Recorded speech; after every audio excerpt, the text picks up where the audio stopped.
자, 중1 교과서 읽기 진행합니다. 미래엔 2단원 2-1단원이에요. 간추리고 쓰고 이렇게 되겠고, 요약하며 읽기가 되겠습니다.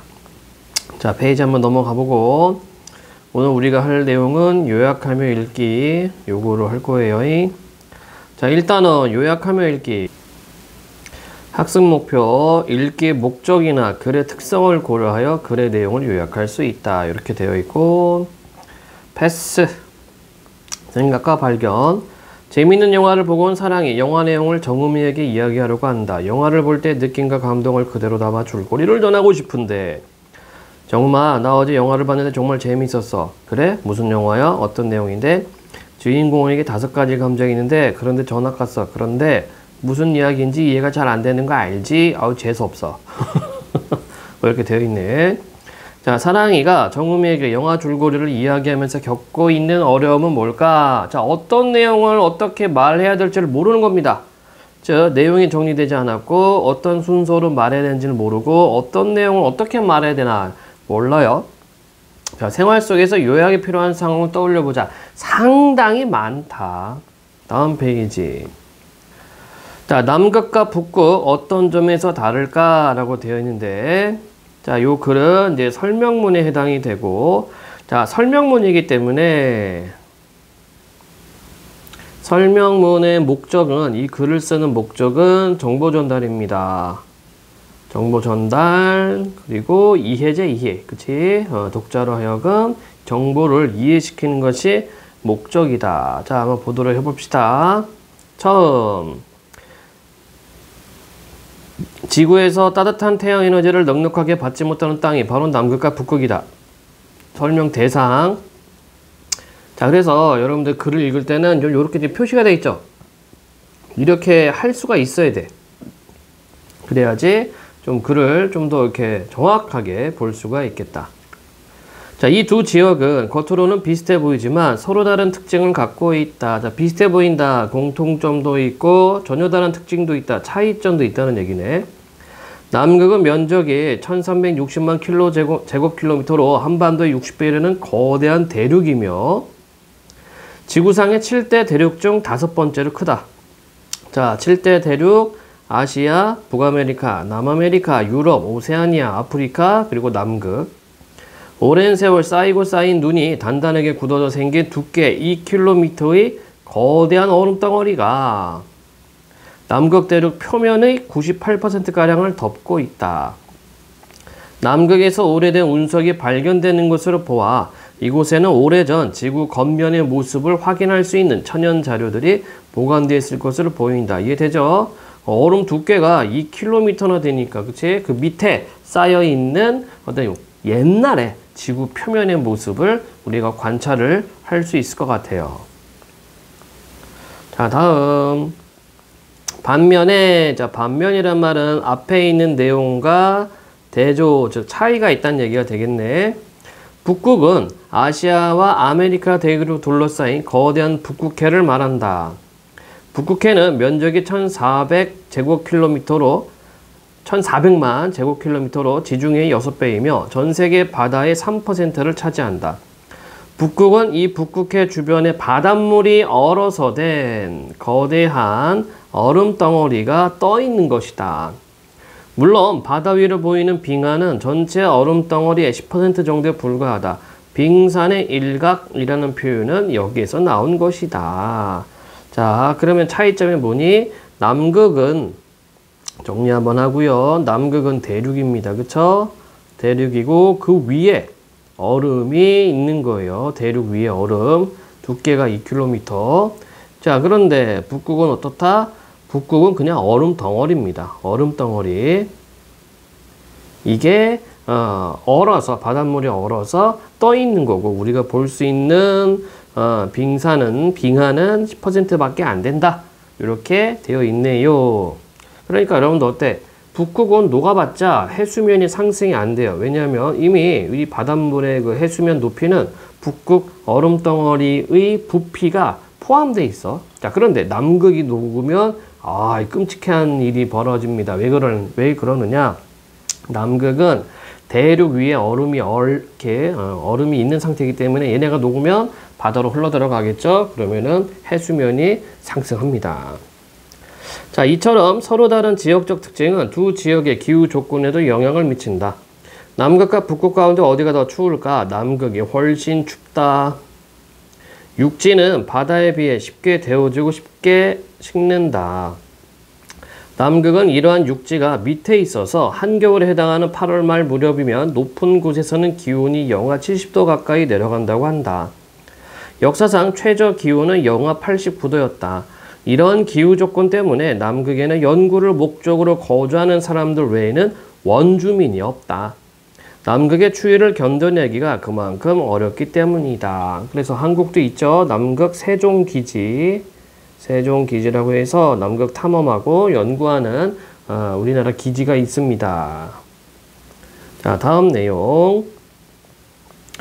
북극은 주변에 있는 바다와 해류의 영향을 받는다. 얼음덩어리보다 상대적으로 온도가 높은 바다에서 상승하는 따뜻한 공기 때문에 겨울에는 최저 기온이 영하 30에서 40도까지 내려가지만 여름에는 영상 10도씨 정도로 비교적 따뜻하다. 그리고 북극에는 우리가 에스키모라고 알고 있는 원주민인 이누이트인들이 살아가고 있다. 자, 아까 영상이었대요. 여름에는 10도씨 정도로 올라가고 겨울에는 영하 30에서 40도 정도니까 이 정도면은 사람들이 살 수가 있단 말이지. 그래서 원주민인 이누이트인들이 살고 있습니다. 한편 펭귄은 남극에서 볼 수 있고 북극곰은 북극에서만 산다. 왜 펭귄은 남극에서만 살까? 펭귄은 여러 종이 있지만 대부분 남극 주변에서 산다. 주로 해안가에서 구멍을 파고 사는 펭귄들은 작은 돌 조각들을 이용하여 둥지를 만든다. 얼음으로 이루어진 들판에서 구할 수 있는 돌 조각은 햇빛을 흡수하여 체온을 따뜻하게 유지할 수 있는 유일한 물건이다. 펭귄이 주로 남극에 사는 이유는 남극이 아메리카 대륙에서 분리되기 전에 살던 조류 일부가 추위에 적응하려고 지금의 펭귄으로 진화하였기 때문으로 보고 있다. 자, 이 부분에서는 펭귄이 남극에 사는 이유, 그래서 남아메리카 쪽에 살고 있던 조류가 남극 쪽으로, 그쵸? 이쪽에 살고 있다는 얘기가 되겠네요. 반면, 자, 역시 대조. 북극곰이 북극에 살게 된 것은 북극이 북반구의 육지에서 가까운 곳이기 때문이다. 북극 주변의 육지에 살던 곰이 바다에 떠다니는 얼음을 타고 넘어가 살게 되었을 가능성이 매우 크다. 아, 빙하 타고 북극으로 갔구나. 지금도 흐른다, 얼음, 이렇게 떠다니는 그 얼음을 유빙이라고 해요. 이 유빙을 타고 이동하는 북극곰이 있다고 하니 북극해 주변의 얼음덩어리는 북극곰의 이동수단으로 볼 수 있다. 그렇다고 곰이 얼음덩어리를 타고 남극 대륙까지 갈 수는 없었지만 남극 주변에 살던 펭귄 같은 조류는 육지를 따라 이동하였기 때문에 상대적으로 남극 대륙으로 이동하기가 더 쉬웠다.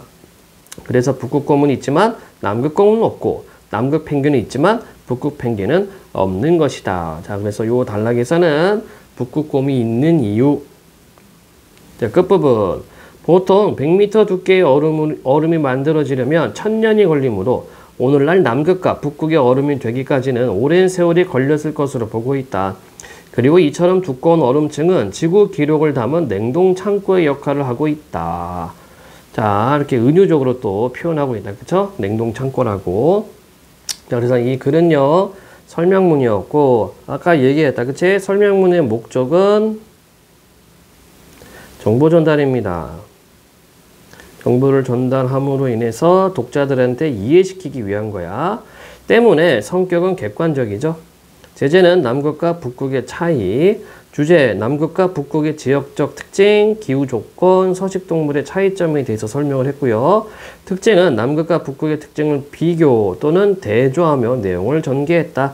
비교는 이제 공통점을 의미하는 것이고, 대조는 차이점이다. 자, 다음 또 볼까요? 그러면 이 글 전체 구조에 따라 문단의 중심 내용을 정리하고 요약문을 완성해보자. 자, 전체 구조는 처음, 중간, 끝으로 되어 있었고, 처음은 한 문단으로 이루어져 있지. 처음, 남극과 북극은 겉으로는 비슷해 보이지만 서로 서로 전혀 다른 특징을 갖고 있다. 이렇게 시작을 했고, 중간 부분에는 총 3문단, 아니구나, 6문단으로 이루어져 있네요. 남극 3문단, 북극 3문단. 그래서 이 문단에서 남극은 얼음 덩어리가 대부분을 덮고 있는 거대한 대륙이다. 이렇게 설명을 했고, 북극은 대륙으로 둘러싸인 거대한 바다에 떠있는 얼음 덩어리다. 이렇게 얘기를 했죠. 그래서 지역적 특징에 대해서 설명을 했습니다. 그 다음에 남극은 육지가 밑에 있어서 북극보다 춥고 원주민이 없다라고 얘기를 했고, 북극은 주변 바다와 해류의 영향을 받아 비교적 따뜻하며 원주민이 산다라고 얘기를 했다. 즉 기후적 특징의 차이점에 대해서 설명을 했습니다. 다음에는 펭귄은 남극이 아메리카 대륙에서 분리되기 전에 살던 조류가 진화한 것이므로 남극에 살고, 북극곰이 북극에 살게 된 까닭은 북극 주변의 육지에 살던 곰이 유빙을 타고 북극으로 넘어갔기 때문이다 라고 설명을 했어요. 즉 생태적 특징의 차이점에 대해서 얘기를 했다. 따라서 중간 부분에서는 지역적 특징, 기후적 특징, 생태적 특징에 대해서 남극과 북극의 차이점을 설명했고, 자, 끝부분 오늘날 남극과 북극의 두꺼운 얼음층은 지구 기록을 담은 냉동 창고 역할을 하고 있다. 이렇게 마무리를 하고 있습니다. 따라서 요거를 요약을 하면은 아래 문장처럼 요약을 할 수가 있겠네. 남극과 북극은 겉으로 비슷해 보이지만 서로 전혀 다른 특징을 갖고 있다. 이 지역적 특징을 보면 남극은 눈이 굳어져 생긴 얼음 덩어리가 대부분을 덮고 있는 거대한 대륙이지만 북극은 대륙으로 둘러싸인 거대한 바다에 떠있는 얼음 덩어리다. 기후 조건을 보면 남극은 북극보다 훨씬 추워서 원주민이 없다. 북극은 주변 바다와 해류의 영향을 받아 비교적 따뜻하여 원주민이 산다. 서식하는 동물을 보면 펭귄은 남극이 분리되기 전에 아메리카 대륙에 살던 조류가 진화한 것이므로 남극에서 살고, 북극곰은 북극 주변의 육지에 살던 곰이 유빙을 타고 북극으로 넘어가 사는 것이다. 오늘날 남극과 북극의 두꺼운 얼음층은 지구 기록을 담은 냉동창고 역할을 하고 있다. 이렇게 요약할 수가 있겠다. 따라서 여러분들이 요약을 잘 하기 위해서는 글 전체 구조와 문단의 중심 내용을 정리하면 좋은 요약문을 작성할 수가 있겠다. 자, 다음요. 읽기 목적을 고려하여 이 글을 적절하게 요약해보자. 수정이는 극지에 사는 동물을 살펴보기 위해 요약하려고 한다. 자, 극지에 사는 동물이니까 아까 뭐가 있었어요? 펭귄하고 북극곰이 있었네. 그러면은 6, 7문단을 중심으로 요약하면 되겠다. 그치? 6문단에서는 남극의 펭귄에 대해서, 7문단에서는 북극의 곰에 대해서 설명을 했습니다. 자, 규빈이는 초등학생인 동생에게 누나 남극이 어떤 곳이야? 라는 질문을 받고 대답해 주려 한다. 자, 그러면 남극의 특징에 대해서 설명을 해야 될 겁니다. 그래서 2, 4, 6문단이 바로 남극에 대한 내용들이었죠. 지역적 특징, 기후적 특징, 생태적 특징이 있었던 부분이다. 그래서 요약을 하면 남극은 얼음 덩어리가 대부분을 덮고 있는 거대한 대륙인데 너무 추워 사람이 거의 살지 못한다. 남극에는 펭귄이 사는데 이들은 아메리카 대륙에 서식하던 조류가 진화한 것이다. 자, 그래서 앞에 있는 부분은 지역적 특징, 두 번째 부분은 기후적 특징, 세 번째 부분은 생태적 특징이 되겠다. 그치? 요렇게 구분해 주면 되겠습니다. 자, 수정이와 규빈이가 요약한 내용이 다르다면 그 까닭은 무엇인지 말해보자. 목적이 다르죠, 목적이. 수정이는 어떤 목적으로 책을 읽으려고 해서 요약했습니까? 동물에 초점을 맞춘 거고, 규빈이는 남극에 초점을 맞춘 것이다. 그래서 요약문이 달라진다. 자, 3. 다음은 극지 연구자가 쓴 글이다. 이 글을 남극과 북극 어떤 점에서 다를까와 비교하며 읽고 요약문을 써보자. 직접 활동을 해보는 거죠. 자, 극지 연구가 지니는 의미. 바로 이 사진에 보이는 곳이 세종기지예요. 남극 세종기지. 1820년 남극 대륙이 인간에게 처음 알려진 이후 남극 주변의 바다에서는 고래잡이와 물개잡이가 이루어졌다. 20세기에 들어서야 남극 대륙 내부를 탐험하기 시작했다. 그 뒤로 아문센, 스컷과 같은 탐험가들이 남극점을 정복하였고 세계대전을 치르면서 군사기술을 발달하여 본격적으로 남극 탐사가 이루어졌다. 1957에서 58년 국제지구물리회를 계기로 남극은 미지의 탐사 대상에서 과학 연구의 대상으로 바뀌었다. 북극은 미국과 소련의 냉전 시기죠. 미국하고 소련하고 사이가 안 좋았어요. 지금은 소련은 없어졌죠. 소련은 없어지고 대신 뭐 러시아 이렇게 되어 있는데 냉전 시기에 군사적인 이유로 개방되지 않았다. 그러다가 옛 소련의 말기인 1987년에 무르만스크 선언을 계기로 러시아의 북극권의 개방이 이루어졌다.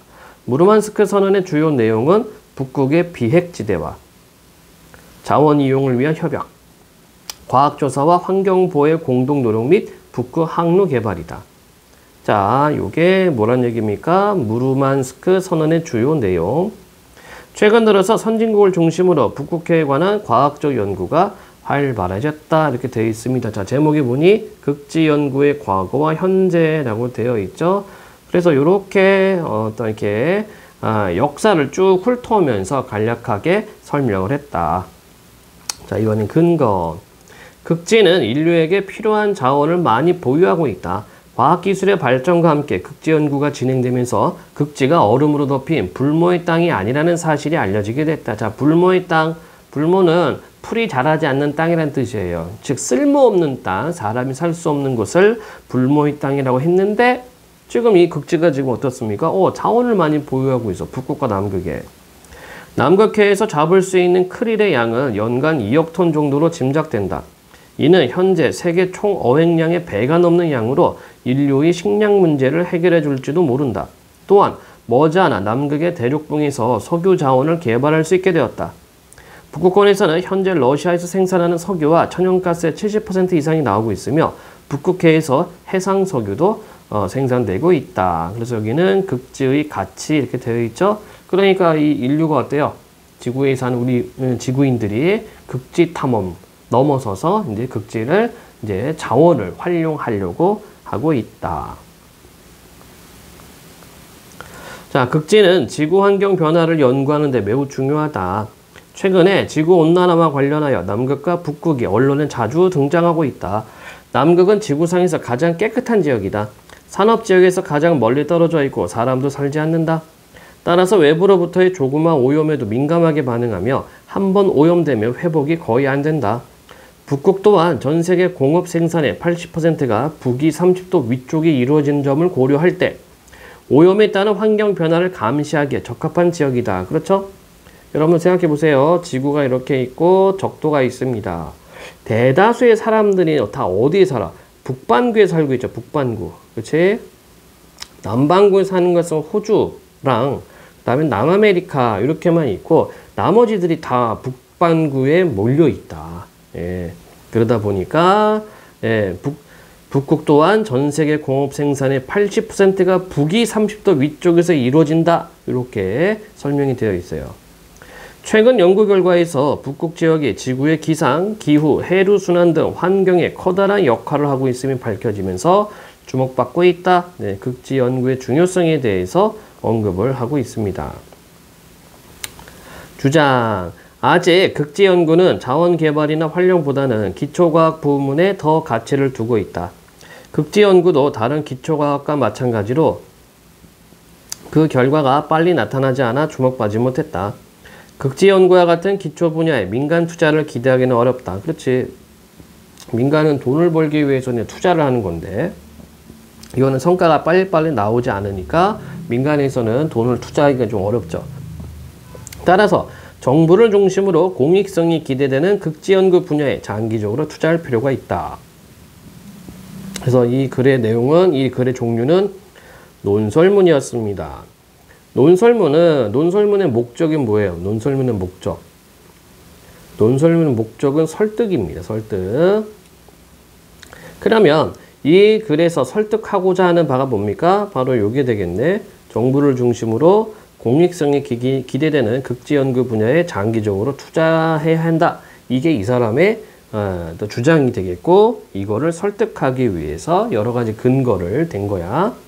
따라서 성격은 당연히 논리적이 되면서 설득적일 수밖에 없겠지. 그치? 자기 주장을 상대방한테 전달하고 자기를 이해를 시켜야 됩니다.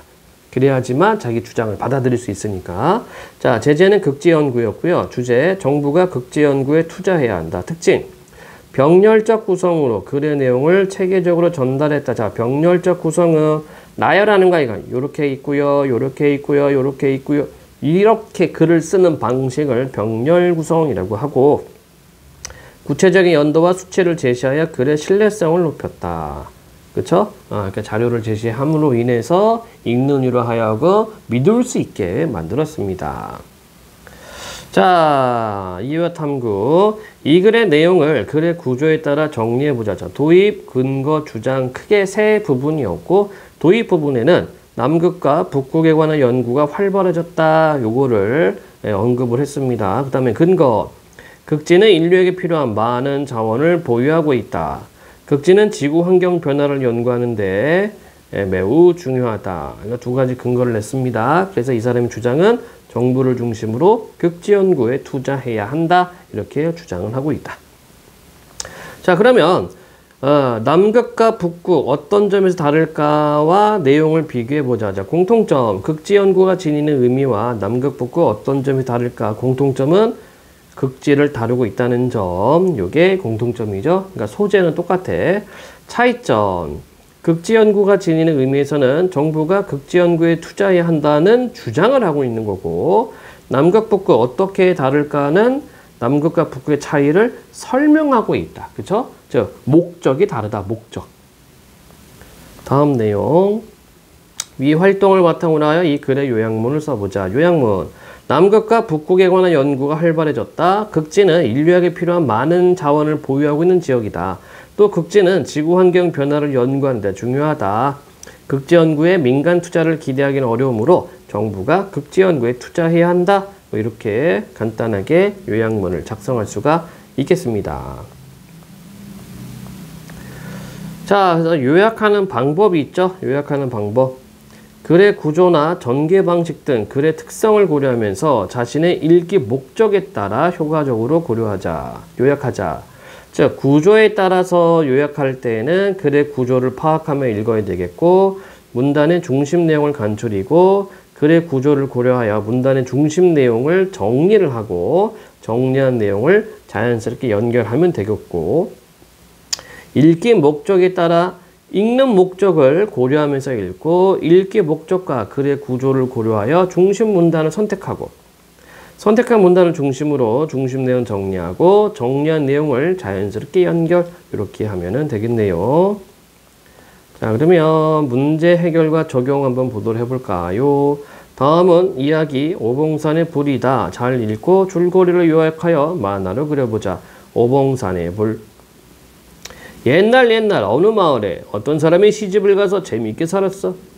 깨가 쏟아지게 잘 살다가 그만 덜컥 남편이 문둥병에 걸려버렸대. 아이고. 같이 살 수가 있어야지. 이거 전염병이죠. 예. 옛날에는 문둥병을 아주 무섭게 여겼거든. 병을 옮긴다고 해서 병든 사람을 산속 깊은 곳에다가 두고 한 달에 한 번 정도 먹을 것을, 그것도 중간에 정한 데다가 가져다 두면 병자가 찾아가서 먹고 외롭게 혼자 살곤 했지. 그러니 부인이 남편과 안 떨어지려도 안 돼. 약이란 약을 다 써봐도 안 돼. 그래서 부인은 우리 남편 병 낫게 해주sob소 하고 매일 빌었어. 한없이 빌던 어느 날 스님 하나가 찾아왔어. 자, 이때 스님은 조력자가 되는 거죠. 조력자는 이게 조언 또는 힘을 보태주는 사람. 부인 정성이 지극하여 내가 당신 남편 살 도리를 가르쳐 주리다.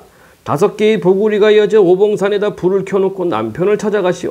그것도 100날 안으로 해야 합니다. 그러기만 하면 낫습니다. 그러니 부인의 귀가 번쩍 들고 아니겠는가? 스님, 오봉산은 어디 있는가요? 멀다면 먹고 가깝다면 가까운 데 있소이다. 그것은 부인이 찾아야 합니다. 그래서 깊은 산에 가서 오봉산을 찾아다녔는데 아무리 찾아다녀도 오봉산이란 곳은 없어. 조선 팔도 다 다녀도 오봉산, 봉산, 삼봉산이 있는데 오봉산은 없어. 백날은 바짝바짝 다가오고.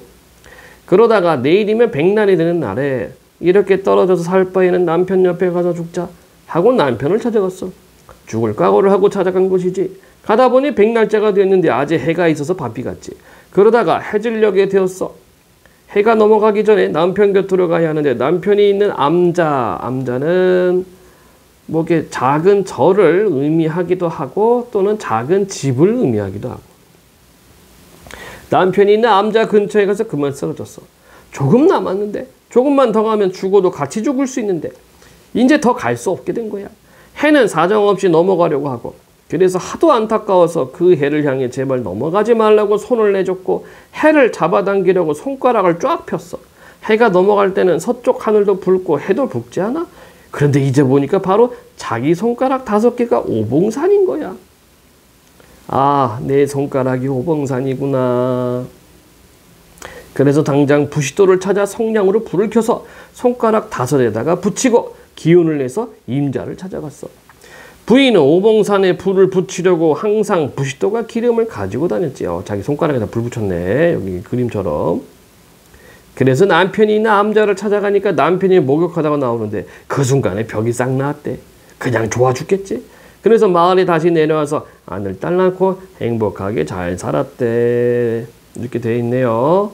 자, 제재 정리 한번 해볼까? 갈래는 구전설화, 구비전승 됐죠? 민담은 해피엔딩이라고 우리가 수업 시간에 했을 거야. 성격은 교훈적, 구술적. 구술이란 말은 이렇게 말로 이렇게 이야기를 전달해 준다는 얘기고. 제재, 남편의 병을 고치려는 부인의 희생적인 사랑. 구성, 행복, 불행, 행복 구조로 갈등의 극적 해소가 나타난다. 주제, 남편에 대한 부인의 지극한 사랑.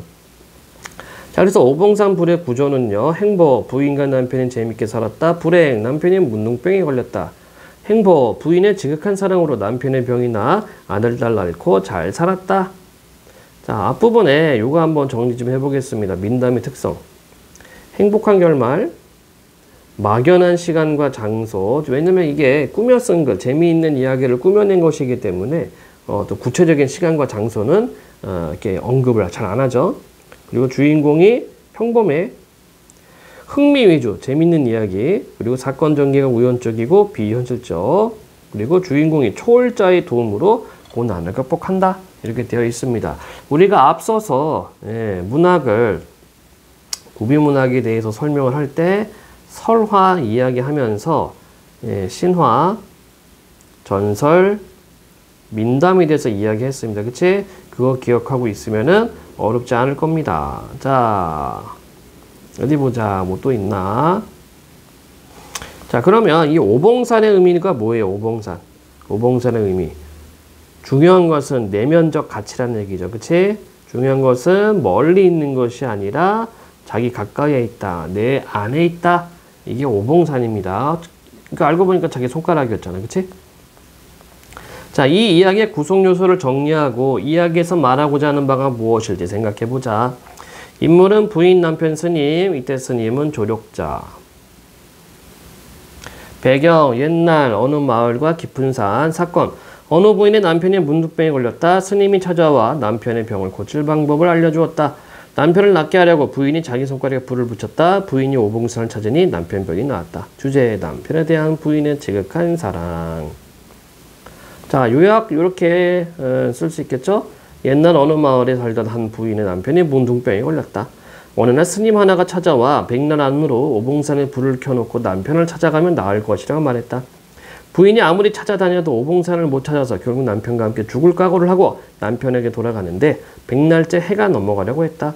부인이 안타까워 손가락을 펴고 해를 잡아당기려다가 자기 손가락 5개가 오봉산임을 깨닫는다. 그래서 손가락에 불을 켜고 남편을 찾아가니 병이 나았다. 요게 이제 요약하는 게 되겠네요.